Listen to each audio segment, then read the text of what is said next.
Hello and welcome to RL learning classes. तो एक बार मैं फिर से आप सभी के सामने हाजिर हूं पॉलिटी का और एक और वीडियो लेकर।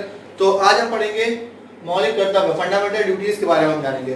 फंडामेंटल राइट्स हमने कवर कर लिए, डीपीएसपी हमने कवर कर लिया, अब हम पढ़ेंगे फंडामेंटल ड्यूटीज। हमारी कुछ ड्यूटी भी तो होनी चाहिए। अगर हमें संविधान में अधिकार दिए गए हैं, राइट्स दिए गए हैं, तो उसके बाद हमको ड्यूटी भी तो करनी पड़ेगी। हमारी ड्यूटी भी तो कुछ बनती है देश के प्रति और कॉन्स्टिट्यूशन के प्रति, तो वो हम पढ़ेंगे।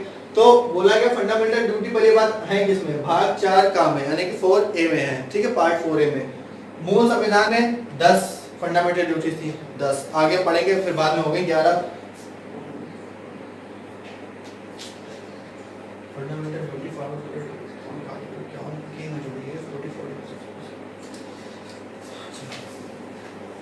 Hello and welcome to RL learning classes. एक बार मैं फिर से आप सभी के सामने हाजिर हूं पॉलिटी का एक और स्पेशल वीडियो लेकर। तो आज हम पढ़ेंगे फंडामेंटल ड्यूटीज के बारे में। फंडामेंटल ड्यूटीज हमारी क्या क्या होती हैं। हमें कॉन्स्टिट्यूशन में, संविधान में हमें बोला गया है, अधिकार दिए गए हैं, राइट्स दिए गए, फंडामेंटल राइट्स। तो हमारी कुछ ना कुछ ड्यूटी भी बनती है, तो उसने हमारे ऊपर ड्यूटी भी कुछ ना कुछ दी है। तो आज पढ़ेंगे उसके बारे में। तो बोला गया भाग 4A में है। फर्स्ट ऑफ ऑल बाद में जोड़ा गया था। कब जोड़ा गया था? सरदार स्वर्ण Singh committee report 42 constitutional amendment 1976 में ऐड किया गया। ठीक है, 1976 तक ये नहीं था, सिर्फ फंडामेंटल राइट्स थे हमारे पास, और फंडामेंटल ड्यूटीज नहीं थी। उसके बाद 42nd कॉन्स्टिट्यूशनल अमेंडमेंट किया गया 1976 में सरदार स्वर्ण सिंह समिति रिपोर्ट के आधार पर। तो आर्टिकल 51A, ठीक है, का हिंदी बोले का, इंग्लिश बोले ए, ठीक है, और भाग 4 का में जोड़ा गया इसको, मौलिक कर्तव्य, फंडामेंटल ड्यूटीज।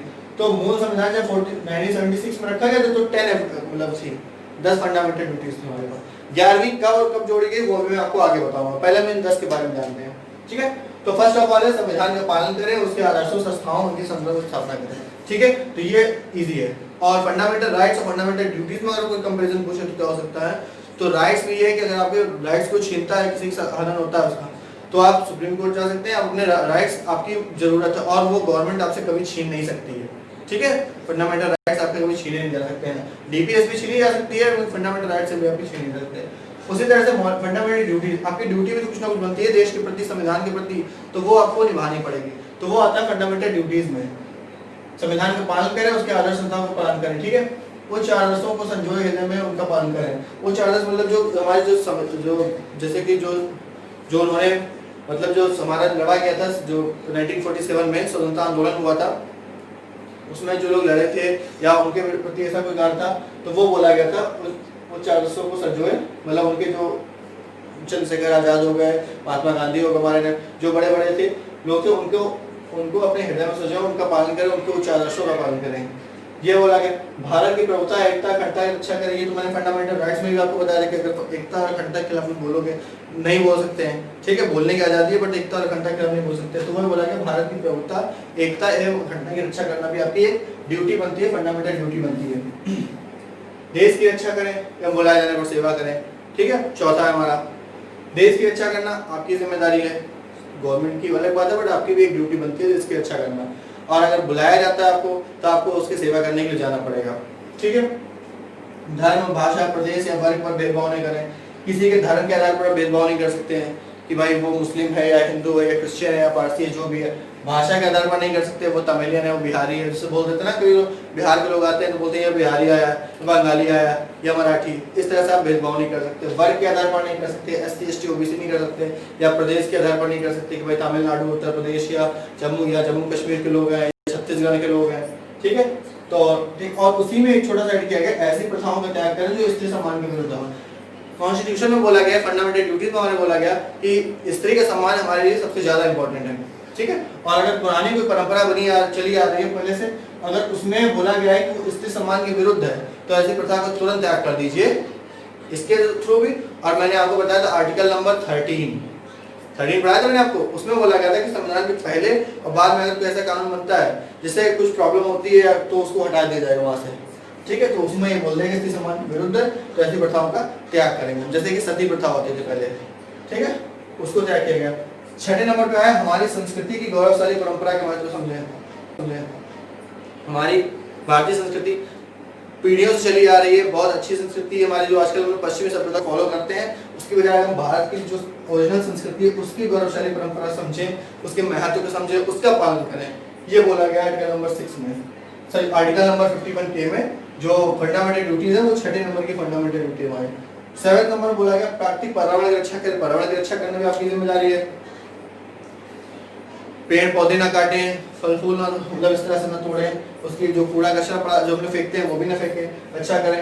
वन झील नदी वन जीव इनकी रक्षा करें, एवं जो प्राणी होते हैं प्राणियों के प्रति जो जानवर होते हैं हमारे या कोई प्राणी हो उनके प्रति हम दया भाव रखेंगे, ठीक है। तो ये हो गए हमारी 7 फंडामेंटल ड्यूटीज। अब हम बात करते हैं इसके आगे,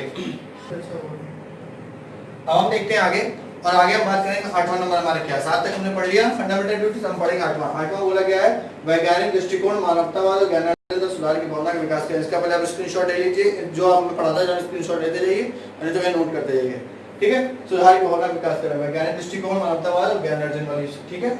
उसके बाद बोला गया 9वें नंबर पे सार्वजनिक संपत्ति को सुरक्षित रखें, सबसे इंपॉर्टेंट है, कोई रखता नहीं है बट ये बोला गया फंडामेंटल ड्यूटीज में सार्वजनिक संपत्ति को सुरक्षित रखें एवं हिंसा से दूर रहें, ठीक है।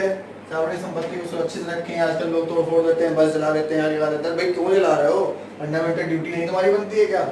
शुक्र मनाओ कि फंडामेंटल ड्यूटी है, फंडामेंटल राइट नहीं है या डीपीएसपी नहीं है, डीपीएसपी में दिया होता तो आप तो कर ही नहीं पाते। सार्वजनिक सुरक्षित रखें, ठीक है। आर्टिकल फिर 10 आता है। 10 नंबर क्या बोला गया व्यक्तिगत एवं सामूहिक गतिविधियों से सभी क्षेत्रों को बढ़ने की प्रयास करें। एक बच्चा वो वैज्ञानिक साइंस की फील्ड में जाना चाहता है, आर्ट की फील्ड में जाना चाहता है, कहीं भी जाना चाहता है, ठीक है।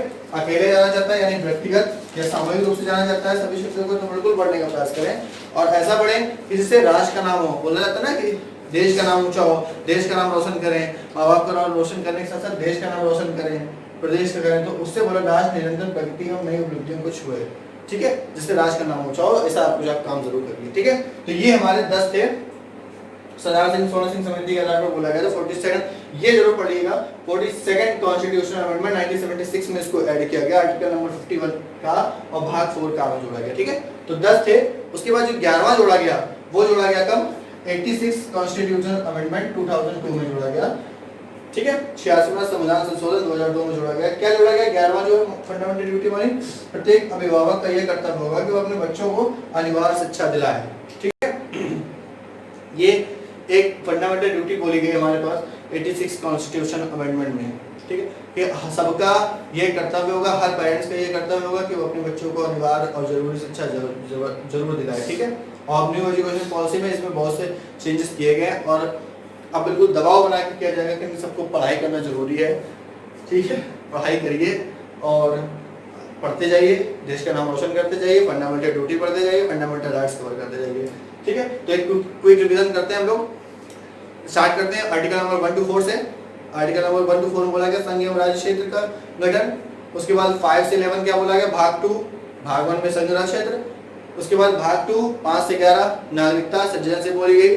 भाग 3 12 से 35 बोला गया उसका फंडामेंटल राइट्स हमारे मौलिक अधिकार है, जिसमें से 14 से 18 है समानता का अधिकार। उसके बाद 19 से 22 स्वतंत्रता का अधिकार, 23-24 शोषण का अधिकार, 25 से 28 धार्मिक स्वतंत्रता का अधिकार। उसके बाद 29-30 बोला गया 29-30 बोला गया अल्पसंख्यक वाला जो मैटर था, अल्पसंख्यकों की संस्कृति और शिक्षा संबंधी सुधार। आर्टिकल नंबर 32 बोला गया संवैधानिक उपचारों का अधिकार। 5 प्रकार के रिट जारी किए जाते हैं आर्टिकल नंबर 32 के तहत सुप्रीम कोर्ट और 226 के तहत हाई कोर्ट 5 प्रकार के रिट जारी कर सकता है, वो पढ़ लीजिएगा। उसके बाद आता है भाग 4 बोला गया 36 से 51 DPSP directive principle state policy राज्य के नीति सिद्धांत, ठीक है, वो मैंने आपको कवर करा दिया 36 से 51 में। उसके बाद भाग 4 का में जोड़ा गया मौलिक कर्तव्य फंडामेंटल ड्यूटीज, ठीक है। फंडामेंटल ड्यूटीज भाग 4 का अनुच्छेद 51 का में जोड़ा गया। पहले जो सरदार सिंह समिति के आधार पर जोड़ी गई थी 1976 में, पहले 10 थी, उसके बाद 11वीं जोड़ी गई, 86वां संविधान संशोधन 2002 में जोड़ी गई, ठीक है। तो ये हो गए हमारे टोटल हो गए 11 वाले कर्तव्य। तो आई होप मेरा वीडियो आपको पसंद आया होगा। वीडियो पसंद आया तो लाइक करिएगा, शेयर करिएगा अपने दोस्तों के साथ और चैनल पर नया सब्सक्राइब जरूर करिएगा। तो अब हम मिलते हैं अगले वीडियो में किसी और नए टॉपिक के साथ, या मैं कुछ और आपको नया बताऊंगा। तो बने रहिए हमारे साथ, जुड़ते रहिए और शेयर करते रहिएगा। तब तक के लिए जय हिंद।